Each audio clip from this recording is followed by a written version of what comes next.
thématique intéressante, le barbeau et sa saison de pêche. Donc vous savez que légalement, les cyprinidés d'eau vive comme le barbeau et au-dessus le chevenne, la pêche est ouverte en deuxième catégorie toute l'année. Maintenant, il y a des moments qui sont mieux que d'autres dans la saison pour pêcher les barbeaux, puisque vous savez déjà que l'activité des cyprinidés comme le barbeau est proportionnelle à la température de l'eau. Pour vous la faire courte, un barbeau, il va beaucoup moins fouiller sur le fond en février qu'en juillet.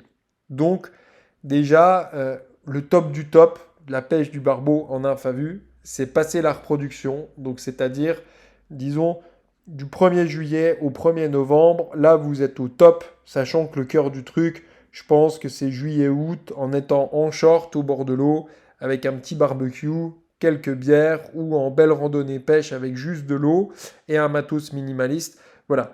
Moi, j'adore personnellement en plein été me faire des énormes randonnées de, bon, je dirais des fois 5-6 km de zone à barbeau sauvage avec juste une toute petite boîte de nymphes, un coupe-fil, de l'eau, une casquette dépolarisante et là, je me régale. C'est mon top du top de la saison du barbeau. Mais avant la reproduction du barbeau qui se passe en général courant mois de juin, en France, ça dépend des endroits parce qu'en France, on est vraiment sur un gradient.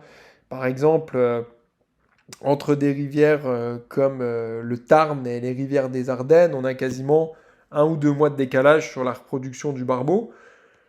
Donc, il y a aussi toute la période un peu fin d'hiver, début de printemps, qui va de février à mai, qui peut être très bonne. Après, en général, fin mai, les femelles commencent à être remplies d'œufs, ils commencent à se chamailler dans les courants, et là, c'est vraiment pas un plaisir parce qu'ils ont vraiment pas la tête à la bouffe. Donc, je dirais en gros, pêche du barbeau toute l'année, éviter la période de repro au mois de juin parce que c'est pas rigolo avec des mâles qui sont pleins de sperme et des femelles qui sont pleines d'œufs, c'est vraiment cracra et vaut mieux les laisser faire leur vie quand ils se reproduisent. Et vous verrez, de toute façon, ils n'ont pas du tout la tête à la bouffe, ils se chamaillent dans les courants. Donc vraiment éviter le mois de juin, la repro. Mais le cœur du truc, je pense que c'est passer la reproduction quand on a des beaux poissons qui ont mangé en pleine forme, dans une eau chaude où ils sont actifs, où ils ont plus les sangsues qu'ils ont début de saison. Les barbeaux, comme les truites qui sont caveuses, ont beaucoup de sangsues en début de saison sur certaines rivières parce qu'ils sont proches du fond et les sangsues se transfèrent beaucoup sur les barbeaux et les truites caveuses. Donc souvent, quand on prend un barbeau entre mars et avril, il a pas mal de sangsues, c'est pas là qu'ils sont le plus beaux. Ils sont vraiment beaux quand ils sont dorés, dodus, en juillet-août, après la reproduction, qui se sont gavés dans des rivières bien chaudes, bien dorées, avec beaucoup de larves. Voilà, c'est là que c'est le top du top pour moi. Le cœur de la saison du barbeau, c'est de juillet à septembre. Et aussi quand on a les meilleures luminosités en juillet-août, c'est vraiment le top. Et attention au coup de soleil. Mais sinon, vous voyez le potentiel de la chose, parce que déjà légalement, vous pouvez le pêcher toute l'année.